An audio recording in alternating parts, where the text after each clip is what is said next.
This is K Progeny. Hit the like, the subscribe, or follow on the appropriate channel. And thank you for supporting the content. Check this out.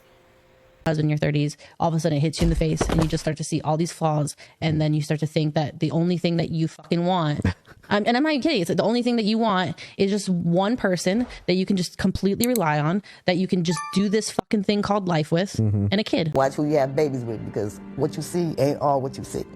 Okay, another way to say that is men and women who are incarcerated, the population of the prisons mostly encompass fatherless homes. Now, here's something that no one else has mentioned, which I think is cool. And if a man and wife raise a child, they're less likely to end up in jail, but they have the same statistical chance as children raised by just their father. So if we want to keep children, adults, out of prison, mother, father, or just father. Well, we don't want to hear just father. You have to get to know these women. And these young girls nowadays, they don't care. They don't have no morals, no value for themselves. They just want to be superstars. Be on the internet, be on the Instagram, be on Love and Hip Hop, and all of that mess. It's just crazy. Average women now view themselves as 10 out of 10. They have a diluted perception because they get so much attention online. Feminism, womanism is a way to level the sexual marketplace value for unattractive women. And they have so many people sliding into their DMs. They're being told, say you're a 10, right? Oh, believe you're a 10. Believe even if you're like a 4, honestly, sometimes from what I see. Say you're a 10. So they're deluded, right? So those average women are not looking for average men. Those average women are thinking in their mind they're not average, and now they're looking for way, way, way above average men. So those 5s are looking at 9s. Those 4s are looking at 8s. Those 3s are looking at 6s or 7s. That is just what... Feminism and femininity cannot coexist because they represent two complete opposites. Feminism is competitive, ruthless. I tell the brothers, just like I tell the sisters, if you have a woman that you've been working with for months or years, and you can't get that woman to get in agreement with your program, then get rid of her and get another one. And anti-men. Femininity is supportive, warm, pro-family, and pro-men. So what's it gonna be, ladies? Because you can't have your cake and eat it too. A woman's loyalty is tested when her man has nothing. A man's loyalty is tested when he has everything. The reason why men seek loyalty in a woman more than anything else is because we live in an age where a woman will initiate divorce with a good man that has sacrificed for her and for his family. She will... Okay, I've got a huge issue with this whole women are more emotionally intelligent than men thing. Not true. I'll look at anyone with a car. And just because a woman communicates more with her emotions does not make her more emotionally intelligent. Look, I'm not a man. The time I've spent with them, when they're experiencing emotion, they usually don't look like they want to sob. They look like they want to put their fist through a wall. So they spend more time internalizing their emotions and controlling their emotions so that they don't do damage. And when we make them feel bad for bottling it up or call them immature just for saying that they're fine, we are actually punishing them. We're making sure their emotions don't get the better of them. Now, but what I've noticed women do is that women try to train their husbands and love their children instead of training their children and loving their husbands. Even admit that he's a good guy, but she's just unhappy. She's bored. She's hit a midlife crisis. Her hormones are out of whack. But what's messed up is that she just wants to be rid of the guy that she views as in her way of the excitement and change that she wants. Guys who do drugs, guys who party a lot, guys who drink a lot, guys who, that type of lifestyle. If she's drawn to that, that's what she dates. I only want the gang members. I only want a certain type of lifestyle. I only date the bad boys. She's not of good character, because good quality, good character women don't encourage destruction. But the difference is that a loyal woman will continue to value the qualities of a good man through her own unhappiness, her boredom, her midlife crisis, and her hormonal changes. She will not make a permanent decision based on what she knows is temporary feelings. And men ended up liking the women they liked more as people than the women that were most attractive. This guy hit on me, right? So he came up to me and he was like, "Hey, what's up? You married?" I was like, "Yes." And he said, "You happy?" He said it like that, like it was like a drop the mic. He was like, "You happy?" And I was like, "No." And I was not happy at the time.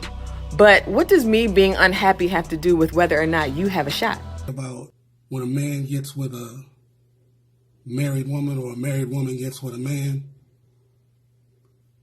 you guys have to take into account that if the relationship does work out, let's say the guy leaves his wife or the wife leaves her husband, you are taking the place of the person who was being cheated on.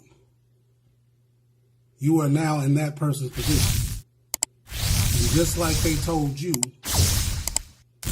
that they would commit to you, be loyal to you, and how much they love you and they never felt this way before, believe me, they've told their spouse. They even signed a contract saying that they wouldn't cheat, that they would be loyal and faithful. You cheat on your husband, but you're faithful to me? Don't make no sense. You told God you love that man. I know you don't give a fuck about me. But somehow they want you to believe that it'll be different with you. Even though they are currently, when they're cheating with you, sleeping with you and them. And you can never believe what they say, ever. Why? Because every day they go home, they lie to their spouse continuously. And if you become that person, then you will be receiving those lies. You'll be the one wondering when she gets upset or he gets upset, is he going out to go find some other sex? You become that person. I don't know how anyone could do that. And especially for the women. Come on. I think the Bible calls them harlots. People call them 304s, sluts. I call them the worst people on the planet. If you can tell someone you committed to them and you're loyal to them and that's you, and then go sleep with somebody else with an intention of being with them, you're a slime ball. And if one of my daughters did something like that, and I found out about it and it was verified, I would just simply tell her, if you need me, I am there. Always call and I will help. But don't come to my house anymore. I wouldn't condone that type of action, nor would I ever tell a man I will give her hand to another man when I know she did a man previously the way that she did him. So no, I don't condone that type of stuff. Cheating is one of the worst actions possible, especially when it's with a married person.